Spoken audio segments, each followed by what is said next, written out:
कांग्रेस की वर्तमान प्रदेश की सरकार जो सुक्खू जी के नेतृत्व में चल रही है, उसने लोकतंत्र हत्या की सारी सीमाएं पार कर दी है। पंचायती राज नगर निकाय चुनाव ना हो, इसके लिए भरसक प्रयास किया। माननीय सर्वोच्च न्यायालय के आदेश पर चुनाव हो गए। आज 1.5 महीना हो गया। जिला परिषद के अध्यक्ष उपाध्यक्ष, नगर पालिकाओं के अध्यक्ष उपाध्यक्ष, कॉरपोरेशंस के मेयर और डिप्टी मेयर, इनके चुनाव को लंबित करते करते लंबा समय हो गया। तोड़फोड़ की राजनीति, हॉर्स ट्रेडिंग की राजनीति और लगातार एक के बाद एक नियमावली में परिवर्तन, चलते हुए चुनाव के बीच में नए नए नोटिफिकेशन करना केवल और केवल भारतीय जनता पार्टी से संबंधित पार्षदों को, प्रधानों को, उप प्रधानों को, बीडीसी मेंबर, जिला परिषद मेंबर्स को प्रभावित करने के लिए तरह तरह के हथकंडे अपनाए जा रहे हैं।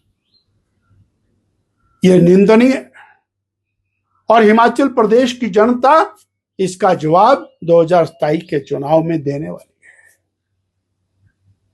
आज शिमला जिला का प्रवास और महासू के क्षेत्र के अंदर सड़कों पे प्रवास करते समय सड़कों की जो दुर्दशा है, उसके बयान करना बड़ा कठिन है। 4 साल हो गए कांग्रेस की सरकार को, बड़े बड़े मंत्री इस क्षेत्र के अंदर हैं, परंतु सड़कों के गड्ढे या गड्ढों में सड़क, ये आइडेंटिफाई करना कठिन है। बागवान परेशान है।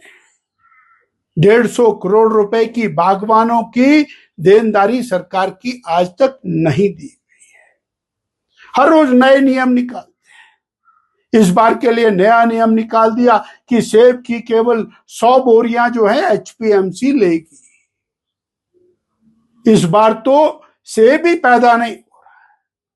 25%, 30% भी बमुश्किल फसल है, परंतु सरकार उस पर भी शिकंजा कसने के ऊपर लगी है। पिछली बार की देनदारियां नहीं दी है। सेब की खरीद के अंदर परेशानियां पैदा करना, सेब के लिए एंटी हेलनट जो अत्यंत आवश्यक चीज है, उसकी सब्सिडी को समाप्त कर दिया। बाकी भी जितनी बागवानों की उपयोग की चीजें हैं, उसकी सब्सिडी को समाप्त कर दिया। यानी किसान और बागवान, उसकी परेशानी की इंतहा,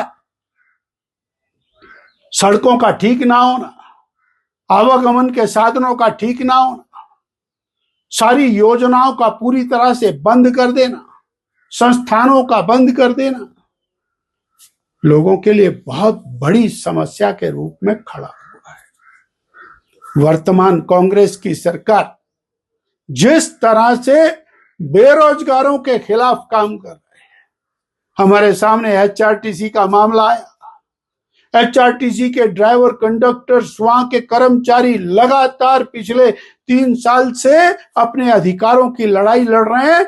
जब वो अधिकारों की लड़ाई आगे बढ़ी तो बेरोजगारों को बोला आपको 1500 रुपया प्रतिदिन के ऊपर हम काम देंगे।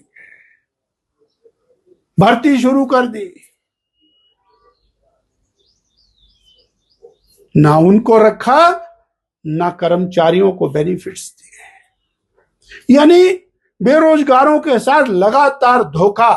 कहां तो 1 लाख सरकारी नौकरी, पक्की नौकरी, 52 साल वाली नौकरी वो देने की बात थी, कहां एक भी नौकरी नहीं दी गई है। 5 लाख रोजगार देने थे, रोजगार पूरी तरह से समाप्त हो गया।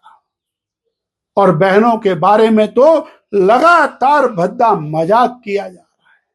सोलन जिला में गए, कसौली विधानसभा क्षेत्र के एक इलाके में जाकर के बोले जी हम कसौली जिला के लिए और इस गांव के लिए 1500 रुपए देने की घोषणा करते हैं।